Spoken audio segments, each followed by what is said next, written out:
Growing up, my dad worked hard. He had a small business manufacturing and selling commercial lights. There were many days that I didn't even see him because he would wake up at the crack of dawn and then come home late in the evening after I'd gone to bed. But even though my dad worked hard, he still tried to spend time with me. And one of those ways was going on long walks where we would chat. And one of my dad's favorite questions was this: "Sarah, what do you want to be when you grow up?" Like all kids, my answer changed every time he asked me. Sometimes I wanted to work for Nintendo and make video games. Some days I wanted to be a doctor, and some days I wanted to be a pilot. But this day I said to my dad, when I grow up, I want to be a millionaire. All right, Sarah, you want to be a millionaire? Well, let me ask you a question. How do you become a millionaire? Well, I guess I need to make $1 million. Well, yes. Yes, you do, Sarah. So, how do you make a lot of money? How do you make $1 million? Oh, come on, Dad. I'm 7 years old. I'm just a kid. I don't know how to do that. Well, that's true, my dad laughed. But you know, Sarah, most adults don't know how to do it either. Nobody taught me how to do it, and so I had to learn this lesson much later in life. The sooner you know it, the easier it will be for you to become rich. So my dad took a detour to a gardening store, and he pointed at the wind chimes hanging, and he said to me, "You see those wind chimes, Sarah? What do they remind you of?" I instantly recognized those wind chimes. A few weeks prior, I'd been given a craft book, and one of the crafts was how to make wind chimes out of popsicle sticks, and it looked very similar to the wind chime in the window.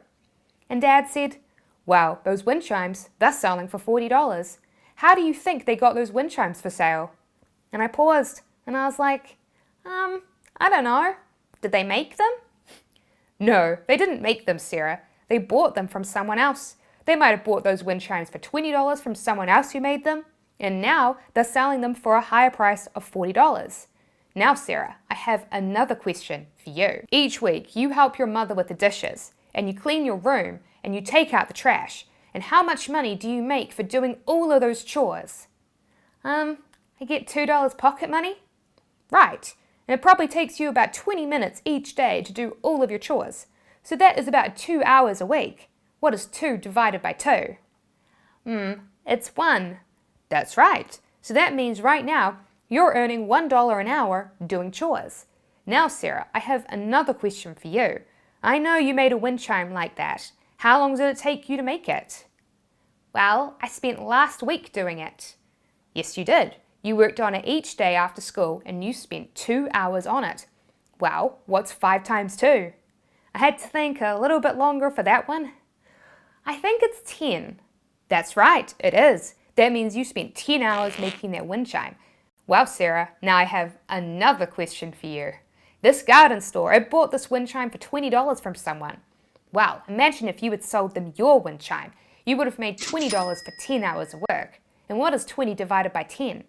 I stared at my dad blankly. Nobody had taught me how to go beyond multiples of 12. My dad laughed and he said, 20 divided by 10 is 2. That means, Sarah, that instead of doing chores for $1 an hour, you could have been making wind chimes and making $2 an hour. That is double what you're making doing chores. If you had made wind chimes, you wouldn't have had to do chores anymore, and you would make more money. So the way that I become a millionaire is I should make wind chimes and sell them to the garden store. I have one final question for you, Sarah. Your sister Melissa, what do you think she'd rather do? Do you think she'd rather be paid $1 an hour to do chores around the house? Or do you think she'd rather be paid $1 an hour to do crafts?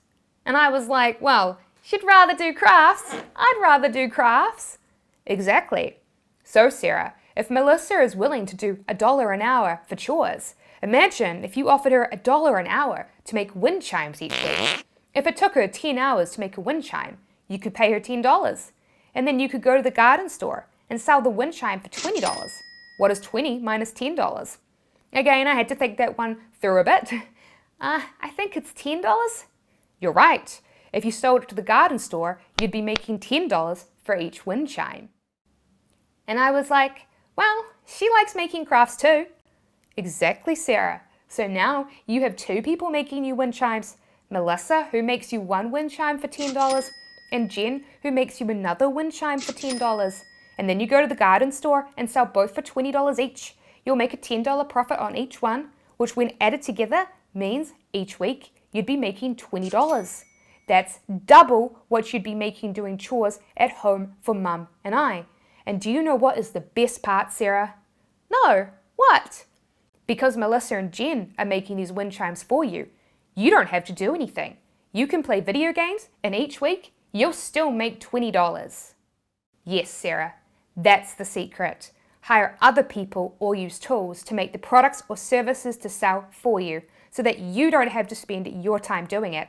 This has a name. It's called passive income. Most people work to get their money, but the wealthy have figured out ways to make money make itself. And that, Sarah, that is how you become a millionaire. I walked home with my dad that day with a new understanding of how true wealth was made, and I never, ever forgot it.